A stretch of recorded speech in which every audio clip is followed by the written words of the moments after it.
Okay, I want to show off the new OpenOChem adaptive quiz engine in this video.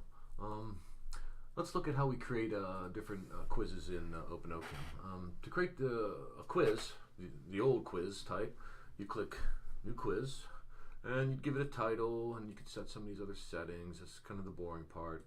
And then you come over to the question part, and you can drag these questions out. Oh no, I dragged 3 questions out there. So when the student, if you save this and you assigned it, and the student attempted this quiz, there'd be 3 questions, and it would go 1, 2, 3, straight on through it, very linear. Whether they got them correct or not, it wouldn't really matter to the quiz itself, but they would just kind of march right through 1, 2, 3. Now, an adaptive quiz is a little different. An adaptive quiz, on the other hand, to create one, you click to create or activities, and then new adaptive quiz. And again, you give it a title, and you give it some info, and then you could set the settings, the kind of the multi-attempt settings. There's a number of lesser settings than a regular quiz, but that's mostly because of the way the quiz engine works. And then the big difference is how you create a adaptive quiz on OpenOChem as compared to a regular quiz. So this is the adaptive quiz builder. And there's 3 panes here, and the first pane over here, these are the question operators, and then right here there's a little bit of just tips, text, shows you how to do various things, basically what I'm describing here today. Then there's this flowchart pane here, where your flowcharts are, or your question operators, and this is an example of a question operator. And when you select a question operator, it should be highlighted in blue, and then this pane down here, the selected operator pane, will change. You could preview this question. There's no question there, so you're not going to be able to see anything. And this is actually what's known as the start question. You have to define one start question. That's where the quiz will actually start. Okay, so by default, there's one operator with no question assigned to it, and it's assigned the start question. Okay. We could assign a question to this. So if we click on it, highlight it, go down here to the lower pane, click Add Change Question, and let's add this question here, Draw Ethane. So it's a structural question. The student would be required to draw the structure of ethane using the ChemDoodle applet. Okay, so how this quiz differs now, you could save this, and this would be a 1-question quiz, and they would take the 1 question, and it would be over. But the nice thing about adaptive quizzes is that depending upon whether the student gets his answer correct or not, they can take different pathways. Okay, so let's drag a question operator out here. This is a 2-output operator. A 2-output operator has a correct and incorrect output channels on them. The default one that was on our page when we started was a 2-output. Let's drag a 1-output out one so you can see what they look like. And that 1 output has an either channel. It just says either. So no matter, regardless of whether the student gets this question correct or not, it's going to go out this channel onto the next operator that it encounters.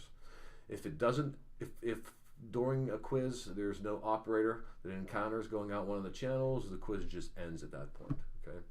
All right. So what we do is we can link these different question operators together with links. So if this student gets this incorrect, it'll take them to this question operator. If they get it correct, it will take them to this question operator.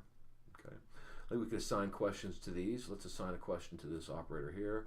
So I have to select it, and then add change question. Let's add a random question.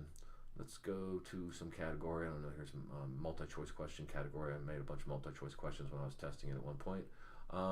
You could add a filter, different difficulty levels, greater than or less than or equal to different filter difficulty levels or different taxonomy types. Okay, let's just leave no restriction at this point because there's only 4 questions in there anyways, so I don't want to limit it too much, and just click add random from this category. So now this is a random question. Let's add a question here. So let's go add change. Let's find a different question. Let's go to carbocation rearrangements. And let's add this one. Okay, so now if the student took this quiz, they would start off here on the green start question. You could make this a start question if you wanted by clicking here. Now it becomes the green question, okay, but that would be kind of pointless. It would start right here, and then it would end after 1 question because there's no outputs here. So it makes more sense to have this our start question in our little flow scheme we're making right now, just as an example. So they start off with draw ethane. If they get it correct, it goes up here. They do a random question. Regardless of whether they get it correct or not, it would just end because there's no operators after this. If they got it incorrect, draw ethane incorrect, then it would go down this pathway to this carbocation rearrangement, and again it would end here. You could add more operators out here, drag operators out, and keep building this up, different random questions and things like that. So I tried to make it as kind of versatile as possible. Let's delete these two operators here. So I always ask you if you want to delete an operator, so you don't accidentally delete an operator in a lot of its links. But you can do some pretty interesting things with this. One thing you could do is if a student with a two output operator, if a student gets something incorrect, you could create a link back onto itself, and they could keep taking that question over and over again. Of course, they're going to get the same question here because it's a single question. But if you did that up here with a random question, they would get that question over and over again. Okay. So what you could do then is we could even, I don't know, build this up a little further and bring another question out here, and let's click on it, add change to give it another question. I don't know, let's just click this one here, another structural problem related to carbocations. So if they got this correct, it would take them to here. If they got this one correct, we'll just send them to here as well. So if they start off with this particular flow chart, if you saved it and then assigned it, it would start off draw ethane. If they got it correct, it would go up to this random problem, and then regardless of whether they got it correct or not, because it's a single output, it would go on to this problem. If they got the initial draw ethane incorrect, it would go this pathway. Take this question. If they got it incorrect, then they would come back, get a chance to try it again and again and again until they eventually got it correct, and it would go up here, and then eventually take this question, and then since there's no output here, it would end. So it's quite easy, and you can make these beautiful looking charts, believe it or not. I'm actually very excited about this adaptive quiz engine. It's pretty neat, and I plan to build some pretty cool stuff with this. Okay, so thanks for listening.